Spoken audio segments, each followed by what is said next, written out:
গত বিধানসভা নির্বাচনে ইংরেজবাজার আসনে তৃণমূল কংগ্রেসের দাপুটে নেতা তথা প্রাক্তন মন্ত্রী কৃষ্ণেন্দু নারায়ণ চৌধুরীকে পরাজিত করে চমক দিয়েছিল শ্রীরাম মিত্র চৌধুরী।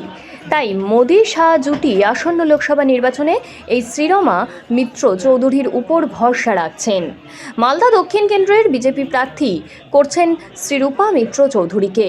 উত্তরবঙ্গের বিজেপির একমাত্র মহিলা প্রার্থী তিনি, ফলে প্রতিদিনই ভোটারদের কাছে পৌঁছাতে নির্বাচনী প্রচারেও চমক রাখছেন তিনি। সকাল হতেই জনসংযোগে ব্যস্ত মালদা দক্ষিণ কেন্দ্রের বিজেপি প্রার্থী। কখনো টোটো চালিয়ে প্রচার, আবার কখনো জেলার একমাত্র বড় পাইকারি রথবাড়ি বাজারের ক্রেতা বিক্রেতার কাছে গিয়ে জনসংযোগ করলেন। বিজেপির মালদা দক্ষিণ লোকসভা কেন্দ্রের প্রার্থী শ্রীরূপা মিত্র চৌধুরীর দাবি, হাটে বাজারে তিনি রয়েছেন শুধু ভোটের সময় নয়।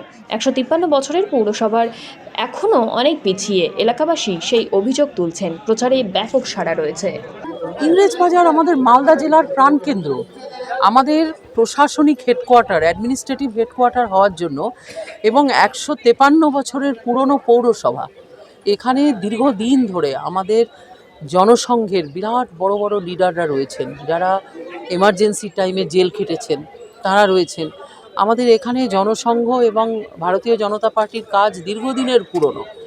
রাষ্ট্রীয় স্বয়ংসেবক সংঘের বড় বড় যারা প্রতিষ্ঠাতা, তারা আমাদের এই এলাকায় বসবাস করেন, আমার নির্বাচনী ক্ষেত্রে। সেই কারণে এই জায়গাটা আমাদের কাছে খুবই একটা পীঠস্থান। কেমন সাড়া পাবেন মানুষের কাছ থেকে? দারুণ। 2019 সালে আমি এই কেন্দ্র থেকে পশ্চিমবঙ্গের মধ্যে হাইয়েস্ট লিড পেয়েছিলাম এই ইংরেজবাজার থেকে। আমি মনে করছি সেই লিড এবার অন্তত পক্ষে আরও 30 to 40% বাড়বে। মানুষের চরম উৎসাহ।